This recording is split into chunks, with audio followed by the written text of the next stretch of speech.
Well, thank you very much for the chance to be here this evening. Thank you for being with us. I also know how much you care about the environment, and in many respects, these issues are the most compelling issues of our time.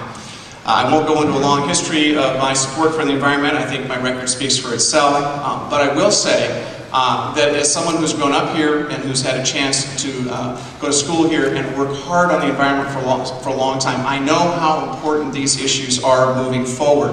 That's why I've laid out for you, and I hope you'll have a chance to take a look at it, Greenprint, which is an environmental action agenda for the future. Laid it out in a way in which it builds on the successes that we've had to date and also brings in new programs and new ideas for the future. But it's not a static document. It's intended to engage you and engage this debate and engage us moving forward for whoever is King County executive. So I hope you'll take a look at it. It lays out a Greenprint for all of us to look at and to make sure that we have an opportunity to shape that future for each and every one of us. Our challenges. First of all, with regard to land use and transit. We must make sure that land use and transit are married in a way in which we grow well in the future. We have another 1.2 million people joining us in the next 20 years in the Ford County region. We must address the issues of stormwater and Puget Sound. I've done that in Greenprint. Looking forward also to ways in which we engage the legislature for stronger regulatory authority and also the ways in which we can actually build the infrastructure to address stormwater. And I've also said that in terms of climate change, I'm the national co-chair for climate communities to make sure that local government, cities and counties have an opportunity to be a part of any federal legislation. I was thrilled on Friday when we got a cap and trade bill out of the House of Representatives that the climate community's work has paid off and that we will have an opportunity to have funding from that source for the local projects we're going to need to implement to control climate change going forward. So that's a smattering, an idea of what's at stake for us, and of course Greenprint gives you much more detail on what's possible for my administration. Thank you. Thank you. Fred Jerry. Thanks, Cliff. Thank you all for coming as well. This is quite a turnout. I think this is the largest debate that or the largest audience that we'll see, and so thank you for that. As candidates, it's fun to have people actually interested in some of the things that we say.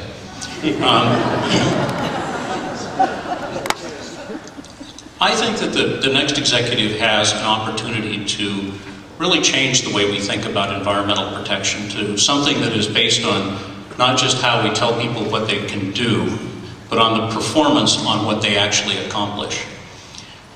I think there's two visions that are out there, or one vision and one example, of how this new approach works. One is the Cascade Lands Conservancy 100-year plan. I like 100-year plans because they force you to think through some of the issues that you can avoid if you're just thinking about the short term. But the problem is that you don't always have something that anchors you to be accountable for what you need to do in the short term to be able to reach those goals. The Puget Sound Partnership provides an example of how you can do that. I served on the board that put the committee that put the Puget Sound Partnership together. What we tried to do with that was to move to something that was based on science. And so we said, let's invest in science, let's understand the ecology of Puget Sound better. But we can't wait until we really understand it, until we start to act. So let's pick what appear to be the most critical measures are of the sound. And then let's start monitoring. And let's make the monitoring much richer than we traditionally have.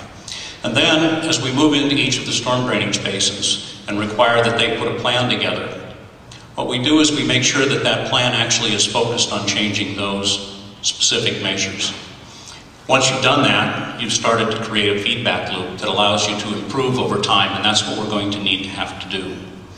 I look forward to being able to work on these issues and talk more through the evening. Thank you. Dow Constantine. Thank you. I'm thrilled to be here tonight.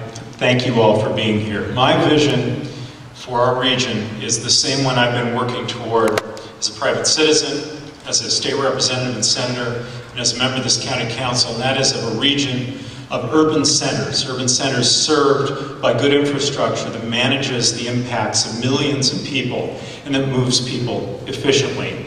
One where the loss of habitat is first halted and then reversed through acquisition, through incentives, and yes, through regulation.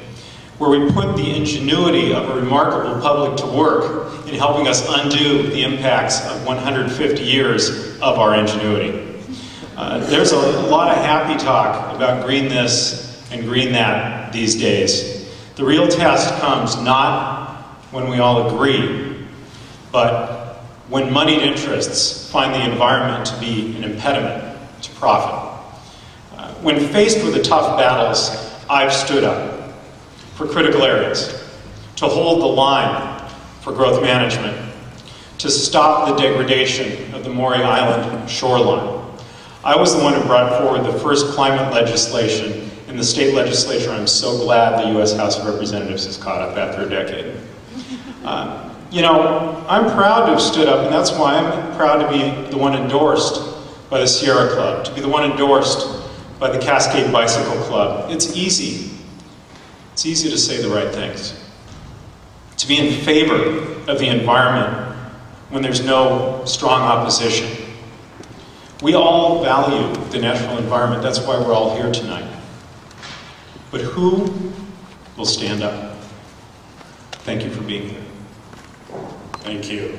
Ross Hunter. Thank you, and I also want to thank you for being here, and thank you, Cliff, for your gracious introduction, pointing out that we are, in fact, all environmentalists, and that we all have worked on these issues either in Olympia or locally. And the place that I want to talk about tonight, and I want to talk about through the campaign, is not the vision, because I think we all largely share a vision of a more compact place as we get that million more people over the next 20 years. We need to make sure that they have a place to work and a place to live, and the key decision that we have to make as a region is how to make those two closer together. It drives everything we care about. It drives runoff into the sound. It drives gas production that changes the climate. It drives every bad thing is how our land use and our transit work together or don't work together. We have beautiful vision. The Cascade Lands Conservancy vision is one that I think we would all subscribe to. What we don't have is an implementation plan. Right now we're not on a plan to get there. We have a divergence between job growth and housing growth. And I'd like to actually get an implementable plan that makes it so cities politically can afford to do more density. Right now it's very difficult for cities to do that. I'd like to make sure that we can use some of the infrastructure tools that we have as a county to incent the cities to provide additional density, additional transit, and other transportation planning to be synchronized. So if I want to leave you with a message, is that someone has to implement this vision, and trying to get all of the pieces to plug together is a hard task. And it's going to take a lot of work, and it's going to take a lot of hard decisions. And that's what I'd like to help this region do as the next King County Executive.